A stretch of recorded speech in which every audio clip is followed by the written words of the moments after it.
Welcome back once again. So I wanted to dive into a couple issues that come up to my attention earlier today.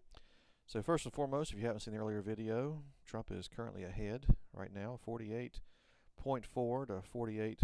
Of course, that's in the national polling average. So if you were to take all of the polls that have been released so far for the month of October and kind of average them together, this is what you would end up with. So in the past, Kamala Harris had been leading about 49 at her peak, or I should say at her recent peak anyways, 49.3. It's kind of where she ended up leveling out at. That was back on October the 22nd, and then afterwards you can see where it pretty well takes a nosedive immediately thereafter. And at this point now they've kind of inverted. So her lead has fallen by roughly about a percentage point and a half. Meanwhile, Trump has pretty well either treaded water or come up a little bit, depending on how you want to look at it. So most of the movement, I would say, to get Trump to where he's at has largely been with people kind of defecting from the Harris campaign. Now, it is entirely possible, too, that maybe some of this before had been just inflated just due to the way in which polls are constructed. Sometimes they can end up having a certain bias, a sampling bias, and that can certainly influence or affect the affair of running these polls. So that's possible.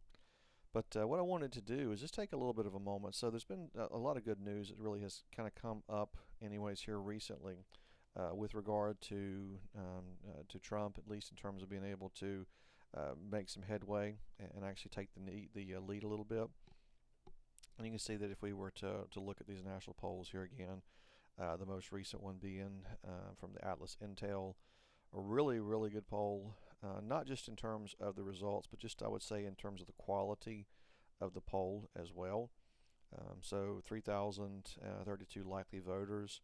Now I know people, will immediately look at a poll like this and think, well, hey, there's like 300 plus million people here, so how can you end up just drawing a random sample of 3,000 people? Well, that's kind of the point. Is that number one, you can't always, and whenever you're dealing with tight elections like these, it's not like where you can say that, hey, one candidate is 5 or 6 points removed from the other one or something to that effect, despite what some pollsters might try to pretend. Anyways, it's very difficult to be able to do something like that and actually have it backed up with your methodologies. So anyways, if you go through and you actually are able to create a large enough of a sample and have it randomized pretty well and actually adjust for all of the kind of like the micro factors that kind of go into determining voting behaviors, those types of things, and you can, for the most part, approximate election results. Now we can see these types of things looking in the past as well. So in this case here, Biden, this day back in history, October 29th, Biden plus 7.4. Of course, if we look at the actual underlying results, not quite as good, but still it was within the margin of error.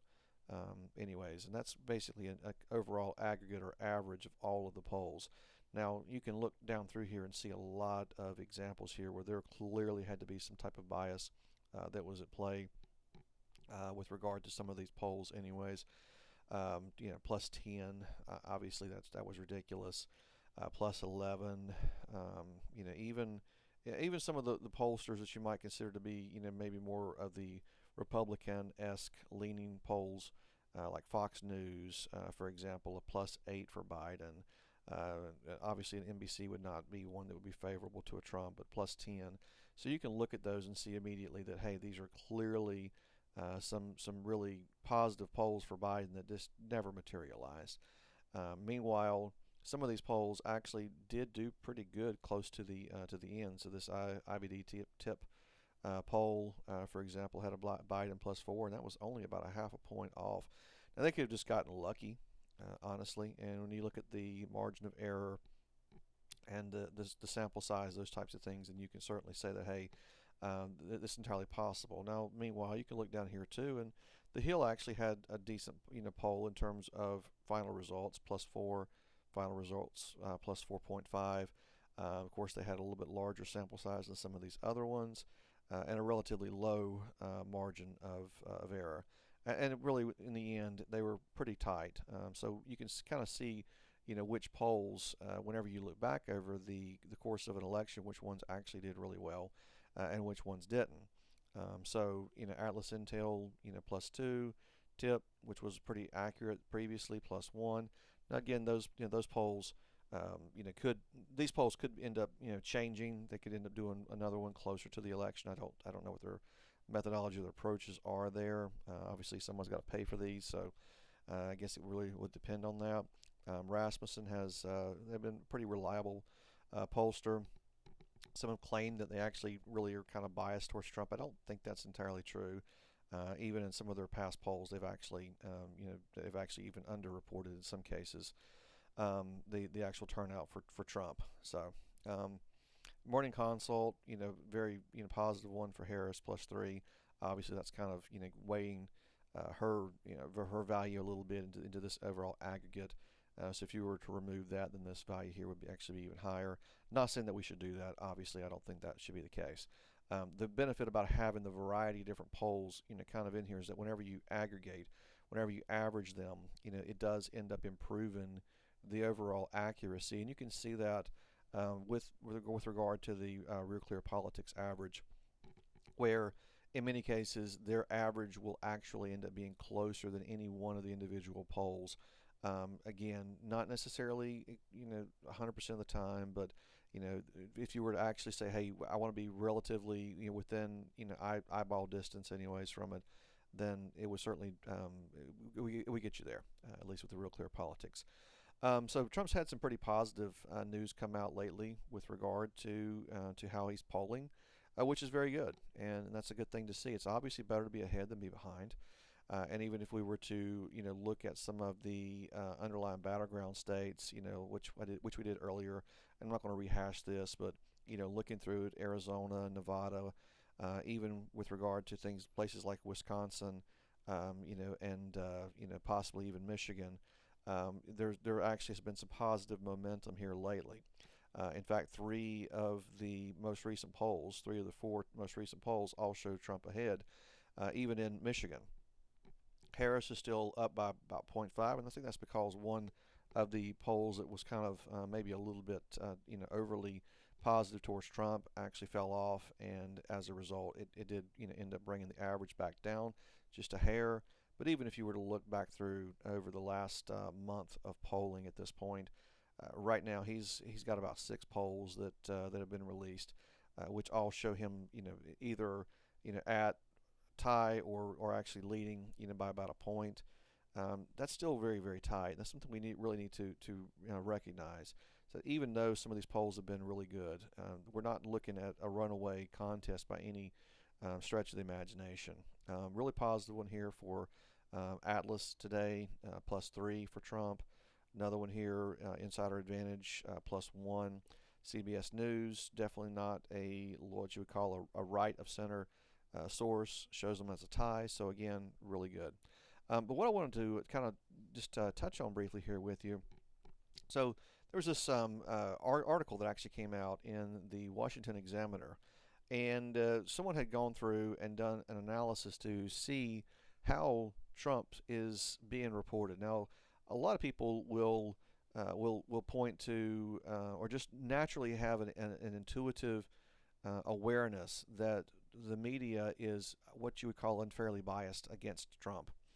And you can tell that whenever you look at the news itself and in the way in which they particularly cover an event, something like maybe what happened with regard to Madison Square Gardens, and how some of the media were framing that as some type of a Nazi rally, which obviously it wasn't, and anyone with a brain knows that.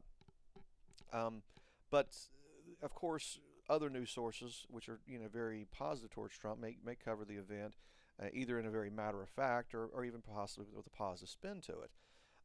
But I'd like objective analysis to ultimately confirm or refute whatever my potentially preconceived notions and biases are. So whenever you look at something like the Washington Examiner and TV News, most lopsided ever, I don't necessarily agree that it's the most lopsided ever, but I do agree that it is indeed lopsided. So right now, Trump has received about 85% negative news, whereas Harris has received 78% positive news. So this article kind of goes on and explains that anti-Trump media bias exudes from cable has been spreading. No doubt about that. I mean, all you have to do is just watch CNN, and you can hear it. I mean, even whenever they had the panelists on, it'll be like 7 panelists, and only one might actually be somewhat either objective or positively biased towards Trump, and the other 5 or 6 will be against him. And of course, if they were trying to be fair and balanced or objective, at least they would have an equal number. And of course, inversely, you could argue the same about Fox. I'm not arguing otherwise. Where they would potentially have to, could bring on 3 guests who are pro and 3 who are opposed or against. And be able to debate and actually analyze the news cycle. And at one time, I think Fox used to really kind of go in that general direction, and they really have, of course, for at least for a while, anyways, they had moved really towards more of the right of center news coverage. I think they've kind of, in some cases, that they've moved a little bit, back from where they were before. I wouldn't call them a true center news source. I would say more center right, whereas something like a CNN perhaps would be, maybe moderate left. They're definitely not center left. They're more moderate left, and just a little bit past center left. But then other news sources, of course, are extreme left, like MSNBC, for example, which just doesn't even have a right side to the to their wing, to their plane, so they only fly left. But other news sources, can sometimes be a little bit more objective, and I do like some of these analysis that are done. So since July, both the major the network media sources, ABC, CBS, NBC, treated Democrat Vice President Kamala Harris to 78% positive coverage. Meanwhile, the same 3 sources, have overwhelmingly gone negative towards Trump, with 85% of the coverage being negative. Now, of course, they would ultimately say, well, hey, it's just because he deserves it. Well, the reality is that, no, you can always find, positive news sources and negative news sources on any issue. You can cover issues of firearms from a positive spin or a negative spin. Now, ultimately, what I'll prefer to see would be a purely objective spin, where there's no bias one way or the other. It's just the raw information, and let people make up their own minds. And at one point in time, if you were to rewind the clock about 3 or 4 decades, that could happen. You used to have people who would just read the news, and that was it. Now, over time, of course, that became more boring, and now we need sensationalism to excite people and to galvanize people and polarize people. And of course, the problem with that is you end up essentially creating an America that is either hard left or hard right. And that really is not the way in which we are able to lead this country and actually pull it forward. But overwhelmingly, news sources have been very negative against Trump, 85% negative. Meanwhile, 78% positive. Now, you could say, oh, hey, I guess the other 15% could be positive for Trump, maybe, or it could be objective for Trump, maybe.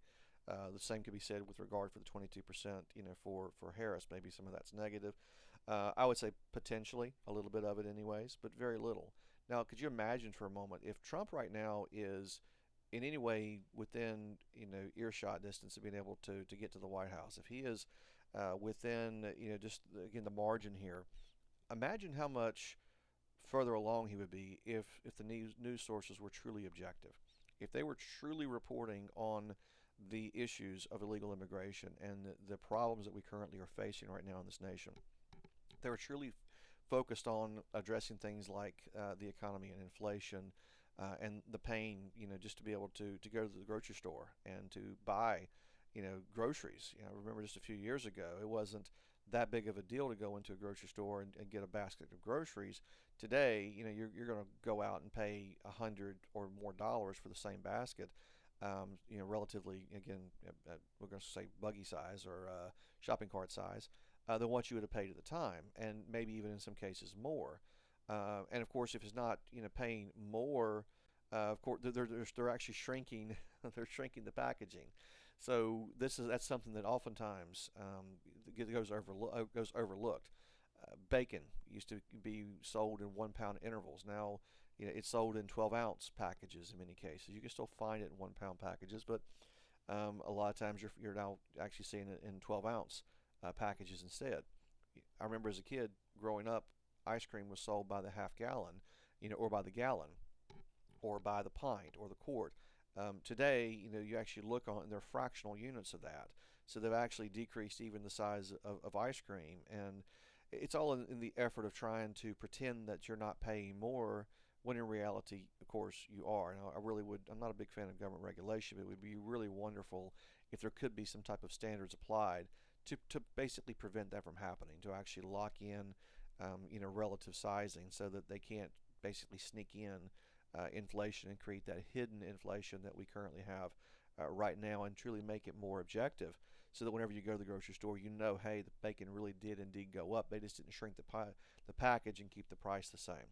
So imagine if they were covering these types of issues in the way in which they really should be covering them. Imagine if they were covering whenever oil prices go up or gas prices go up, and actually the pain that people do feel at the pump. Not saying that the president is necessarily 100% responsible for any one of these isolated instances, but whenever you look at these things in aggregate, where it's not just, again, the sticker shock at the retail grocer, or the price that you're having to pay for a new home or for a new car, or all the embedded regulation that's kind of driving those things up, or the inflation that's priced into it because of price adjustments and increases occurring in the commodity markets. Imagine if they were covering those things in a truly objective manner right now. How much further ahead would Trump actually be? I would imagine it would be significant, truthfully. Even if you go into like a website or a search engine like Brave, for example, if you just type in something like coverage of Trump negative, you'll get some news sources. Now, one of the things too is we have the day of generative AI, and essentially what it did here is it actually did this, and Trump coverage predominantly negative, according to recent reports. Coverage of former President Trump by major networks has been overwhelmingly negative. They're even recognizing here that 85% of the evening news coverage since July has been things about personal controversies, lopsided coverage of basically at an unprecedented level in modern history, with 85% being negative. Contrast, 78% positive for Kamala Harris. Networks have devoted over 230 minutes of airtime to Trump's controversies, with only 31% of that coverage focusing on his policy positions, which truthfully are the things that actually matter. I mean, at the end of the day, what really decides whether or not you should be voting for a candidate is the policies.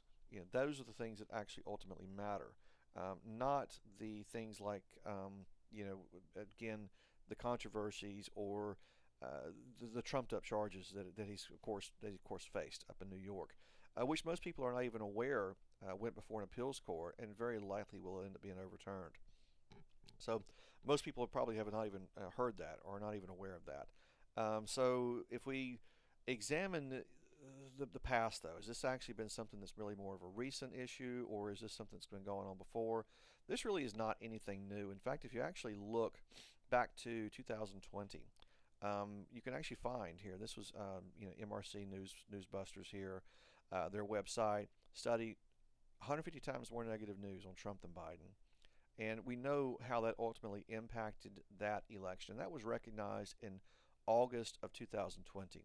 And at that point in time, we knew then that there was, of course, an overwhelming bias against Trump. So in this case here, 523 minutes were devoted towards negative coverage of Trump versus 75 minutes, I'm guessing here, against Biden.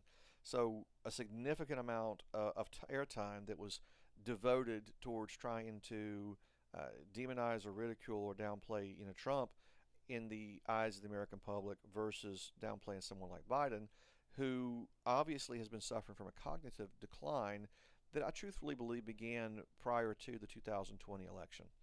And those things, of course, were not front and center. We know that they didn't cover any of the issues related to Biden and his mental or physical health during the last year. All of them, including the news media, tried to make it out as though Biden was top notch, that he was sharp as a tack and fit as a fiddle and just ready to keep on rolling. that people just couldn't keep up with him, and that's what we were, of course, told. I do believe people couldn't keep up with him; they just didn't know where he was wandering off to. But beyond that, there was nothing there that actually was, of course, truthful with things that they were claiming. So again, this is not something new. This another study basically confirmed the same thing, or another news outlet was reporting the exact same thing. This was the Washington Times, again, August of 2020. All, of course, point to the same source here, the underlying same source. And what I wanted to do too is just take a second to actually look back and compare the difference right now, though, in terms of news cycle polling, or not news cycle polling, but news cycle articles in the Real Clear Politics in their landing page. So one thing you can do is you can go to the side, you can actually go back in time and see what was covered on different dates, what were making headlines 4 years ago. And this is why it's kind of important to recognize that even though Trump might have a slight edge in the election right now in terms of the polling, it doesn't necessarily mean it's going to translate into a win. So, again, 4 years ago, Trump packs the court his way. That was the article at the time. Of course, obviously, that's not true. All presidents get to pick, who the Supreme Court justices are whenever there's a replacement to be made. That's normal. That's not court packing. That's just replacing. Now, court packing would be what the Democrats have actually argued for, which is to take and to try and add additional justices to the Supreme Court at a point in time whenever we don't have a need for replacements. In Pennsylvania, Kennedy Democrats become Trump Republicans. So this was from the City Journal. And we know that ultimately in the end, Trump ended up losing Pennsylvania. So there were people, of course, at the time who were thinking, hey, Trump might still end up eke out a win in Pennsylvania. It didn't happen. How Biden has positioned himself as a modern FDR. Well, we know he didn't do that. So that news article did not age very well. Biden's corruption problem gives media a 2016 flashback. Well, he does have corruption problems. The problem is that we don't cover them. That's the issue. With husband's remark, Trump seals his fate with women. Well, maybe not. Definitely, I think that was some issues there in 2020. Now the question is whether or not that will be repeated here in 2024. Now that a lot of people have had the opportunity to be able to see what the Biden-Harris policies have done to the country and the negatives that are associated with it. And I'm hoping that objectivity and rationalism ultimately prevails, but we'll see. The pragmatism and new populism of Ivanka Trump, waking to the woke at Northwestern University, nonpartisan court reform, add 4 liberal judges. Okay, these are some of the same people who were complaining about Trump packing the court, and now of course we have people with the New York Magazine arguing to add 4 liberal justices to supposedly provide balance, which is of course ludicrous.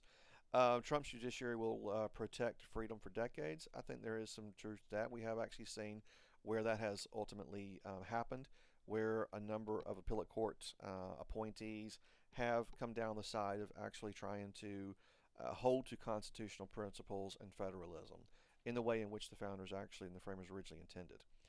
Biden's expanded map strategy carries risk in Pennsylvania. Turned out it wasn't really an issue. How Arizona complicates Trump's re-election bid. And I've made this point earlier in my video, where Arizona really is kind of a linchpin or a key component of Trump's win or his road to the White House. If he loses Arizona, which he did in 2020, if he loses it again in 2024, I really do not see much of a positive path forward for him, because ultimately if it doesn't manifest, that's been by far one of the best early performers for Trump in terms of get out the vote effort and being able to build up a little bit of a lead or a firewall prior to election day. Now, whether that manifests into a Trump victory or not remains to be seen. Certainly they've done a better job this year of being able to mobilize Republicans to actually get out and vote, and hopefully that translates into enough of a lead that come election day, any of the shenanigans that happened in 2020 can't be repeated. China's U.S. patsies from Antifa to the NBA, how to bring U.S. diplomacy back from the brink. Mail vote challenges are likely. Will states be ready? And we know they weren't. That was a big issue with the 2020 election. Everyone went to sleep thinking Trump won, and we woke up to Biden supposedly winning. Big tech censorship is driving these moms to Trump. Well, I hope that it continues to do so, and by all means, that actually that happened. I don't think it really did end up. Maybe in some cases it did, perhaps in 2020, but it didn't necessarily manifest in a Trump victory in 2020. Now, granted, he lost by about only 45,000 votes in aggregate between the key swing states. If they would have just gone a different direction, he would have ended up, of course, in the White House for 4 additional years, and we wouldn't have had many of the problems that we ultimately ended up having for the last 4 years. Pop culture reunions are Dems' not-so-secret weapon. That's what we're seeing again, kind of recited here with this election. So it's like every 4 years we come back to the same strategy book, the same game plan played specifically by I think the Democrats. The Republicans this year have done a little bit better job of changing up how they are doing things. They're obviously working on getting out the vote effort, trying to take advantage of early voting at a way in which they never have embraced before. In the past, Republicans largely were day of votes. Hopefully that will still manifest and we'll still have a big sweep as far as on election day, but this year we've seen a lot more Republicans actually show up to the polls early. Now, whether or not that again results in an actual victory remains to be seen.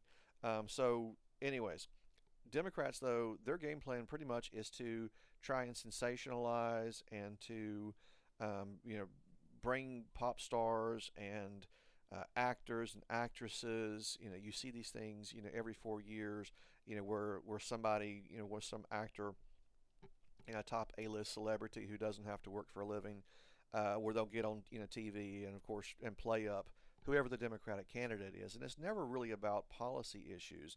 It's largely meant to try and sway you using emotions and feelings. And meanwhile, a lot of what the Republicans have traditionally brought has been more around substance and policy.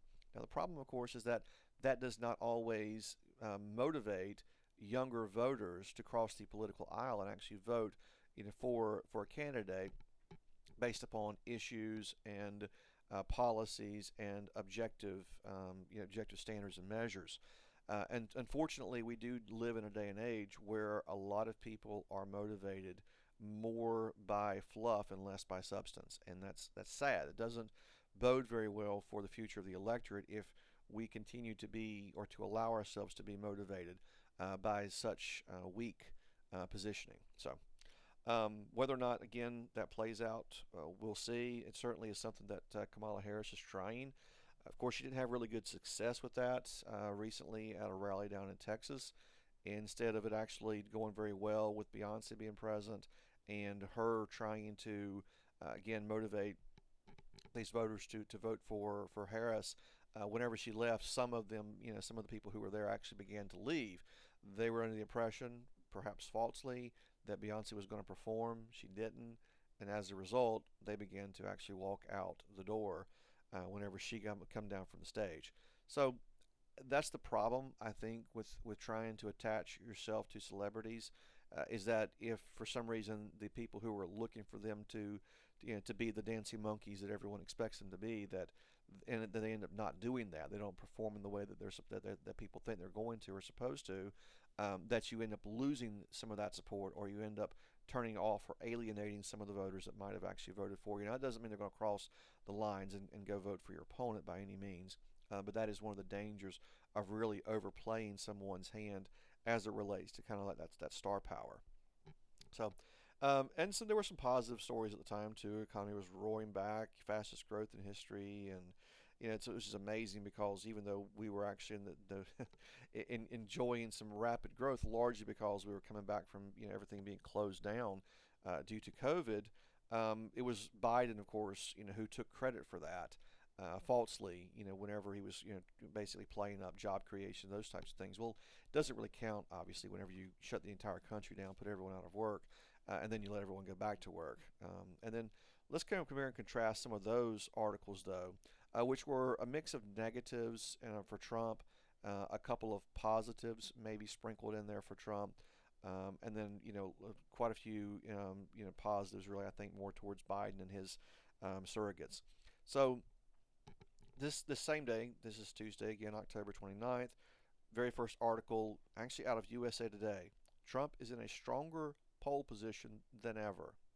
And I agree, that's true. It doesn't mean it's going to manifest in votes. It means that polling's looking good. The challenge of VPs running to replace their bosses. So we're basically dealing with the difficulties of someone trying to do that as a VP, which truthfully has not really been done a lot in recent history, anyways. So 2000, basically 2008. We didn't end up having Dick Cheney, for example, trying to replace George W. Bush.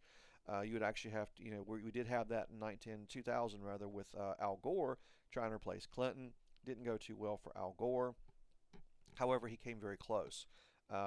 Bush, George H.W. Bush in 1988 was capable of doing that, but that was coming after the Reagan years. I mean, we had the fall of the Berlin Wall, basically the dissolution, if you will, soon thereafter of the Soviet Union.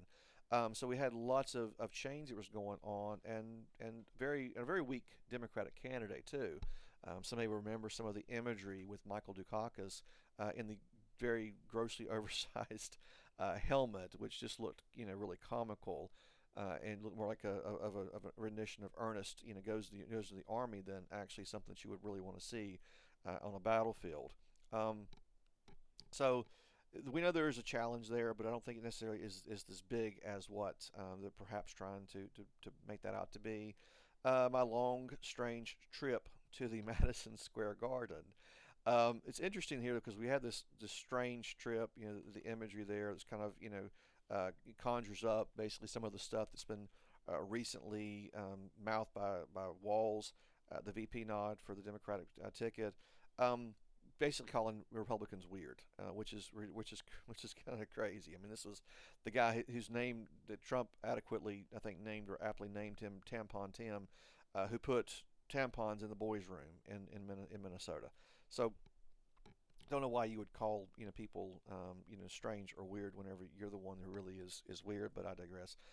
Harris needs to talk more about the economy. Yeah, absolutely. And this is coming from the Guardian, which is a very left of center publication. I wish they would be more objective. They are more of an independent source, but unfortunately, they are left of center. It is what it is. Green policies are a lose-lose issue for the left. It's coming out of the Wall Street Journal, and it's truthful. The green policies that are currently being announced right now are not going to help the Democrats. I think they are definitely not winners for the country. We are a nation that does need and does use what we classify as fossil fuels, natural gas, large opportunities there. I mean, really, we have the ability of unlocking an energy revolution that we've never really seen the likes of, that could potentially drive down energy prices considerably, while at the same time, making the country very wealthy too in the process. But none of these things can happen, if we really abandon those types of proven technologies for the ones that really are not proven. Nothing against some of the future, potentials for things like solar, for example. I'm not a big fan of these things in mass or at scale, where you drive past a solar field, and it's just solar panel after solar panel. But rooftop solar definitely has a ton of applications and potential. Wind, not so much. Can anyone fix Boeing? Not sure why that one manages to get into the real clear politics, but it did. The spinal tap election, everything is turned up to 11. I agree with that. I don't know about you, but there's a lot of fear right now. I think it's on both sides, a lot of tension and anxiety, where everyone is just really ready for this election to be over. Everyone is just ready to get past it and find out who the president is, and hopefully it is not Kamala Harris, and we're able to actually try to right the ship. Obviously, the voters will be the ones to decide. At least we hope that that's the case. And at the end of the day, I really hope that it's not the Harris-Walz ticket that prevails. Harris and Beyonce is a bigger deal than Trump and Rogan, says MSNBC. Now, does anyone honestly believe that Harris and Beyonce are truly a bigger deal? I mean, you're talking about a rally where Beyonce showed up, and I don't know how many people were actually at this event in Texas. Obviously, it would be measured in the tens of thousands at best. Meanwhile, something like a Joe Rogan Experience podcast, which has received in excess of 20 million views. Does anyone really believe that Harris and Beyonce are honestly going to be able to compete doing rallies and drawing people in like that versus something where you're able to actually have that many impressions? There's just no way.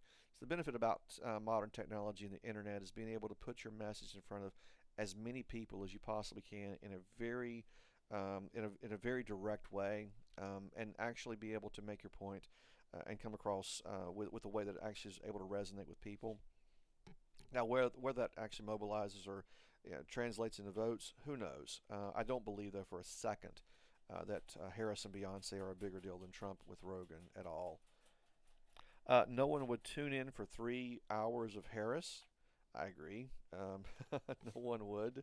Of course, with that in mind, Joe Rogan did reach out to Kamala Harris to try and get her onto the show, and she didn't really want to. She said, "You can come to me, and we could do an hour." And he's like, "I don't think so. The studio's in Austin, and we can do a sit down, and we can talk and give you the opportunity of kind of telling us about yourself.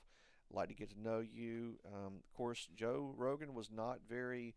He was not overly confrontational with Donald Trump. He was very respectful, and they were able to chat and have a really good conversation that really went on for 3 hours, and it flew by. Honestly, if you sit there watching it, I was amazed at how many different topics they were able to cover in that time period.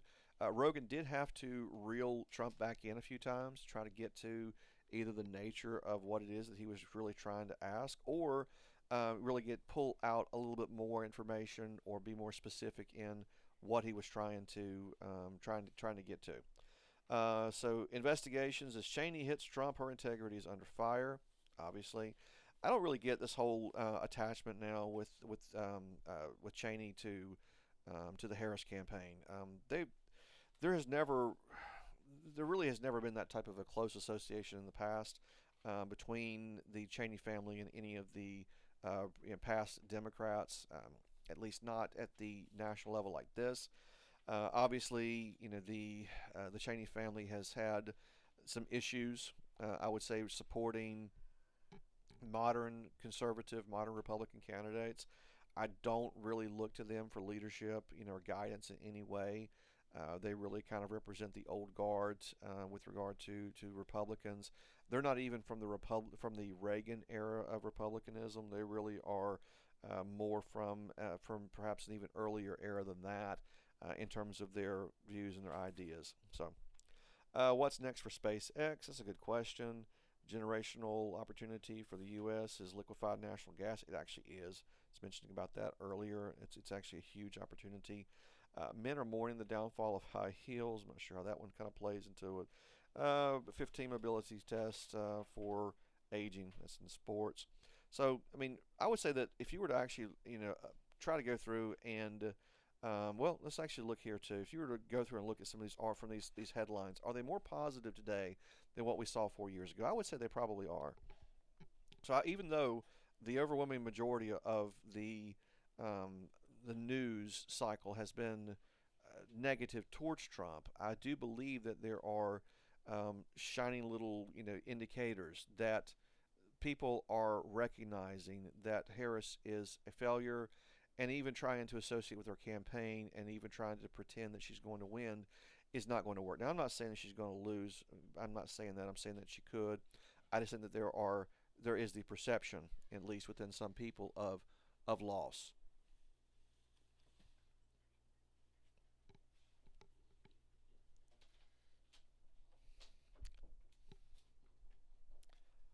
Bob Casey plays the Trump card, disassociates from Harris. That's, of course, with the election that's going on. At this point, he's basically trying to identify a little bit more with Trump for Senate, trying to ride Trump's coattails and say how he actually supported some of the same things that Trump supports, whereas he doesn't really do the same. And he's not really doing any type of campaign events with Harris either. at least as of yet, anyways. Inside the strategy of Harris, his closing message, the Democratic insanity defense. That's true.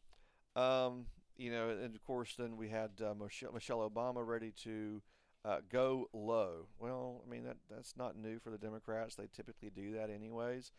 It was her husband that said, "Hey, whenever they bring a knife, we'll bring a gun." So that's the kind of messaging that we expect out of the Democrats anyway. So going low is not new for them. I hope women see through the Harris charade. I do too. I definitely believe that everyone needs to see through the Harris charade. Hard truth: Americans don't trust the news media. That's kind of what this broadcast today is about, isn't it? Auction the public spectrum and let ABC, CBS, NBC operate on cable. Don't think it would work too well. They wouldn't do it. They wouldn't last. As Cheney slams Trump, her integrity comes under fire. We already mentioned that one. Feeling anxious. There's something you can do. I do believe there are things that we can do. We can vote for Trump. Anti-Catholic charges in Pennsylvania show a deeper, dim problem. So I do think that is something that really has kind of resonated with people. Her skipping out on the Al Smith dinner with Catholics in New York certainly hurt her. I do believe, and then essentially coming out with almost a parody skit, making fun of Catholics with that little thing that she did. That didn't help either, honestly. But it does basically go to show you what they really are about. Let's see here. Trump takes the lead in the RCP national average. What's left preparing if Trump wins? I would anticipate they're probably doing the same thing. They would play the same card that they did 8 years ago, which is to cry and to whine and to scream and yell and riot, break stuff, burn stuff down, exactly like they did for basically 8 years ago, and really for basically almost the better part of 4 years. Will Trump save us from Trump? I'm not too sure what to make about that one. I have to really read that article to understand it. Why did Dems ignore my invitation to discuss education? I don't know.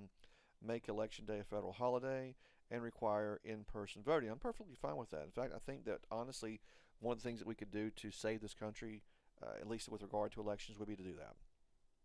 We really need to go to in-person day of voting. And yes, a federal holiday would be a perfectly fine way of being able to do it. Nothing against it. I think it would be great. Obviously, it would give people the opportunity of being able to go and vote, show up on that particular day, show your ID, maybe show your voter registration card, and perhaps put your thumbprint on. I don't know. Just do something anyways, essentially to ensure that people are not voting multiple times. I don't care if people bring people to the polls.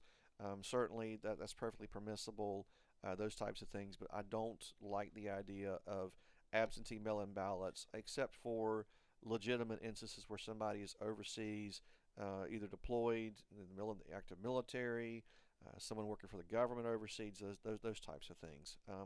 But beyond that, day of in-person voting would be the best way of being able to resolve that. So even so, in the end, summarizing, the amount of coverage for Trump has been overwhelmingly negative this election cycle. It has not been to the point to where I would say, hey, this is the worst it's ever been, although you'll hear that typical hyperbole used. I do think it is on par with what we have seen and experienced previously. I think that is one of the main issues why a lot of people are turning off the network news cycle, the network news coverage, and just ignoring them, which is probably the best thing personally, because it also means you're not being necessarily exposed to some of the campaign messaging and campaign ads and those types of things. I would really love to see a day whenever people actually make their minds up using objective measures and standards to decide who they like and who they're willing to vote for president based upon policies and experience and the ability of doing the job. Until that day comes, though, we do have to continue to endure these rigorous election campaign cycles every 4 years. Hopefully things will get better. I'm not overly optimistic, I have to admit, but time will tell. So signing off for now. If you've got any questions or comments, please leave them below. Don't forget to like, share, and subscribe, and we're going to catch you next time. Thank you once again.